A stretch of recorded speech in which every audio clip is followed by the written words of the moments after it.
Show.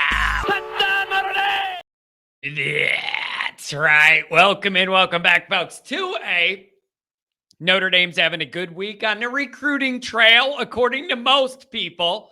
Not all, if you go and look through my chat and the call-in show this morning, but most people seem to feel like Notre Dame's having a really good week of recruiting. Could get even a little better.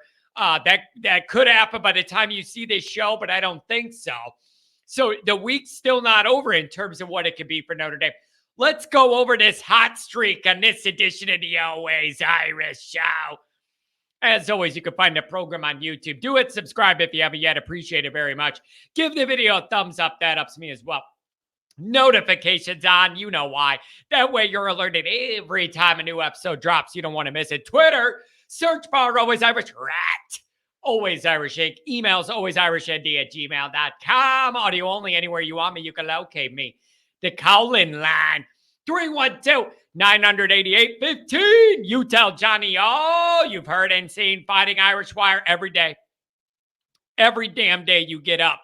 Type it in the internets. Notre Dame news comes out. Maybe even stories I wrote. Unbelievable. Also, don't forget, July 9th, Sam Hartman's first public Notre Dame NIL autograph signing at Forever Young Sports Cards at Crown Point.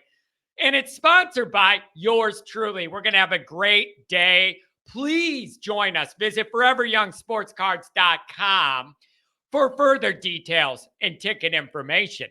Very happy to be a part of this. Drive some NIL money to our guys. I like feeling like I could help the team. Just call me Rudy. I'm just here to help any way I can, damn it. All right. Let's get into this. Good week for recruiting so far for Notre Dame.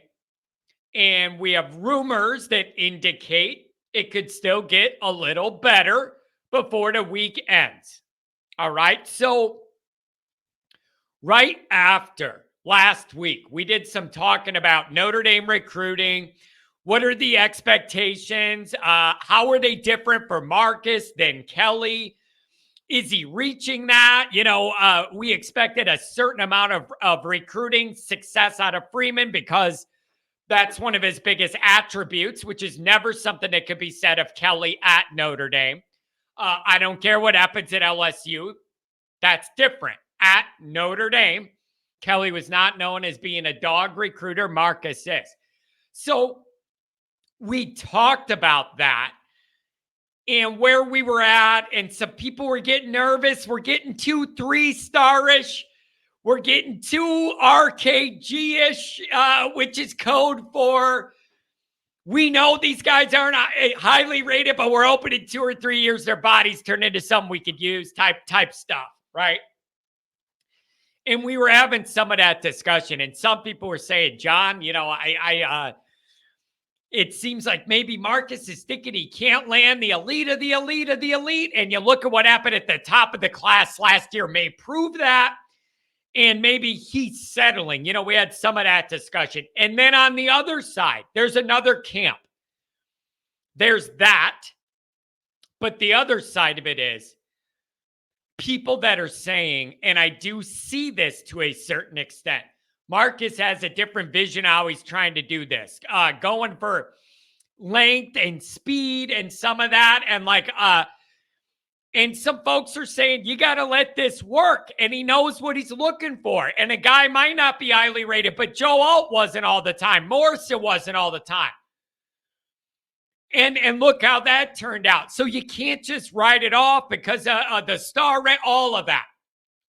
And we had that debate last week.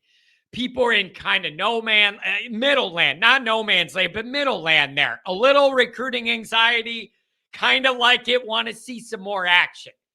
So we had those debates and those discussions, and then now Notre Dame lands just recently. 4-star running back Kendron Young pairing up with Aeneas Williams. I really like in that class. What is he? 14th running back, just over 200 overall player in the class.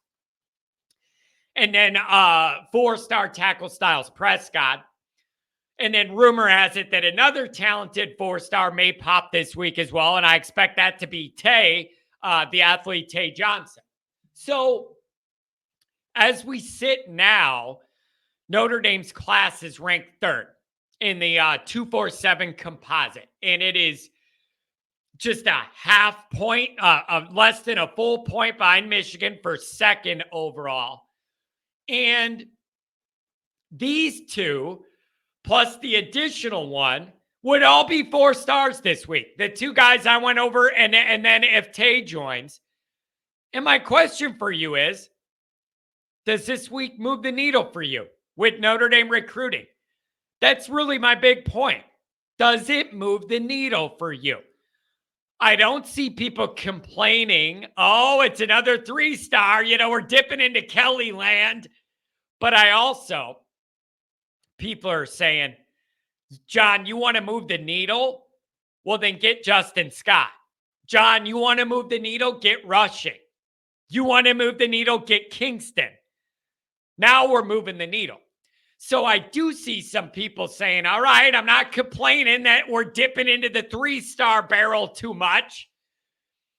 But John, you need 5-star dudes, on the defensive side to get the needle moved and to really feel excited. And I get, to an extent, I get it.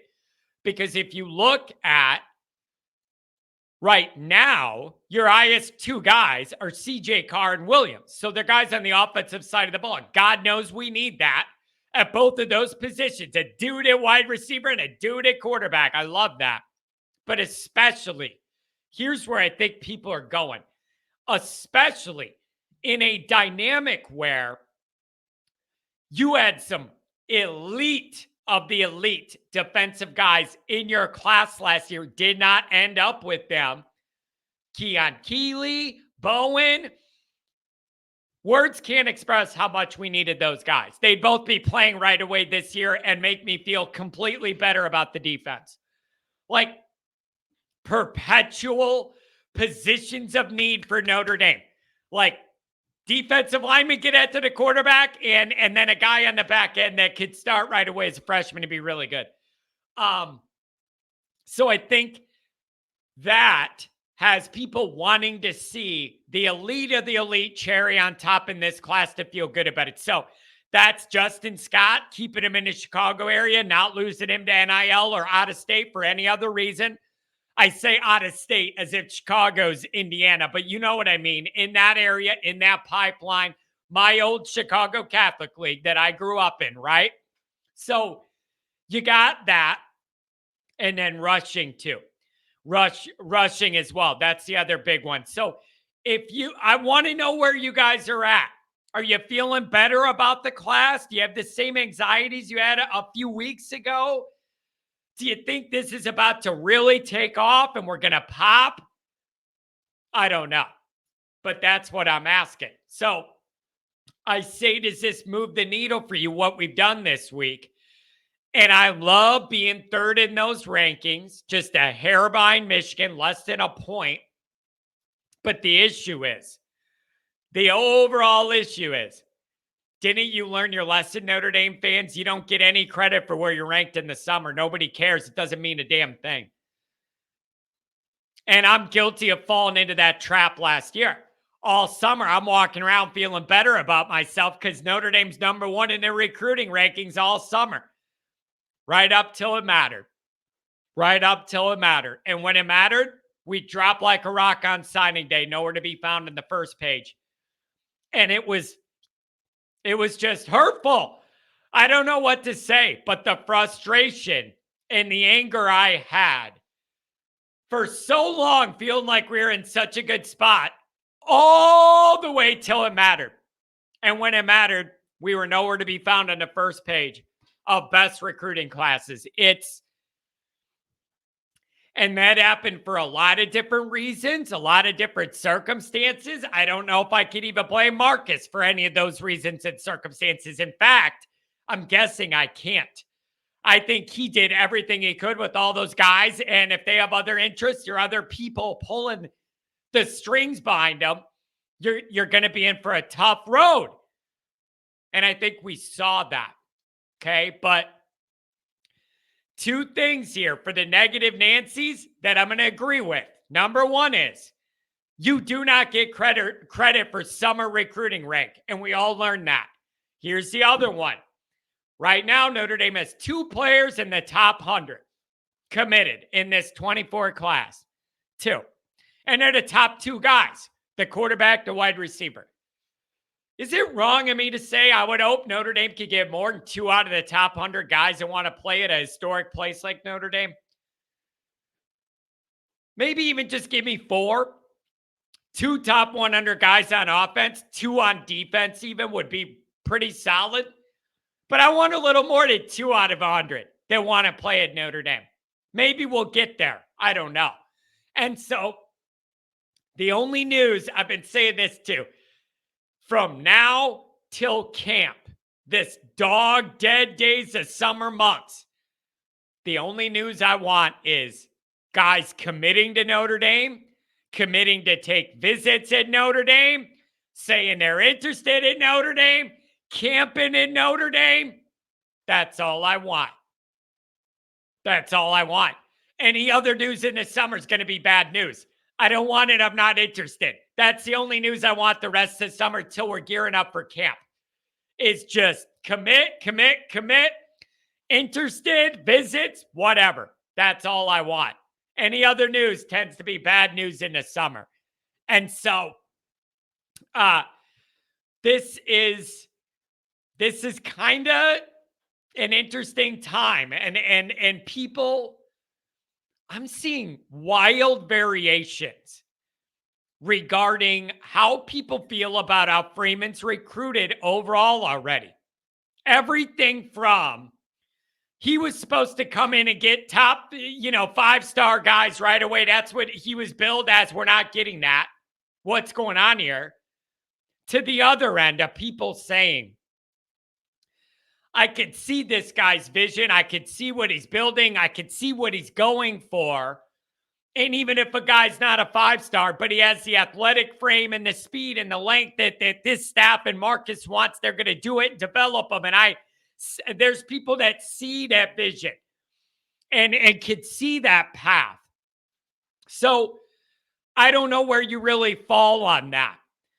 But I think we'll feel a lot better if you can land a handful of Beasley, Tennessee commit, Notre Dame's flirting with, returning to campus in the fall, I think.